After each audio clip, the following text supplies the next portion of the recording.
Selama ini kita diajarkan bahwa Indonesia dijajah Belanda selama 350 tahun. Tapi bagaimana kalau sejarah itu ternyata tidak sepenuhnya benar? Kalimat Indonesia dijajah Belanda selama 350 tahun sudah sangat terkenal di sekolah, buku sejarah, bahkan pidato-pidato nasional. Tapi ternyata banyak sejarawan modern menganggap angka 350 tahun itu hanyalah mitos sejarah.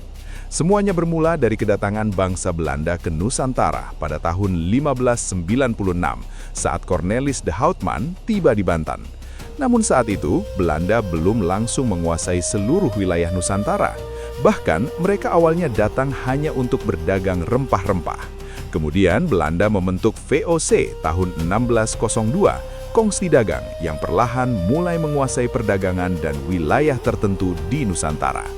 Tapi masalahnya, Indonesia sebagai negara sebenarnya belum ada pada masa itu. Nama Indonesia sendiri baru mulai digunakan sekitar tahun 1850. Sebelumnya, wilayah Nusantara terdiri dari banyak kerajaan dan kesultanan yang berdiri sendiri. Ada Aceh, Mataram, Makassar, Ternate, dan banyak kerajaan lain yang masih merdeka selama ratusan tahun. Bahkan beberapa kerajaan baru benar-benar ditaklukkan Belanda pada awal abad ke-20. Aceh misalnya baru mulai diserang Belanda tahun 1873 dan perangnya berlangsung sangat lama. Artinya, tidak semua wilayah Nusantara dijajah Belanda sejak tahun 1596. Sejarawan terkenal seperti Prof. J.J. Racing bahkan menyebut klaim 350 tahun penjajahan itu sebagai cerita yang dilebih-lebihkan. Lalu kenapa angka 350 tahun begitu terkenal? Salah satu penyebabnya berasal dari pidato pada masa perjuangan kemerdekaan.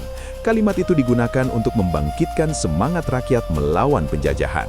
Namun sejarah-sejarah kenyataannya jauh lebih rumit, karena Nusantara saat itu bukan satu negara utuh seperti Indonesia sekarang, dan banyak wilayah yang masih merdeka selama ratusan tahun. Meski begitu, satu hal yang tidak bisa dibantah adalah penjajahan tetap meninggalkan penderitaan besar bagi rakyat Nusantara, dan perjuangan melawan kolonialisme tetap menjadi bagian penting dalam sejarah Indonesia.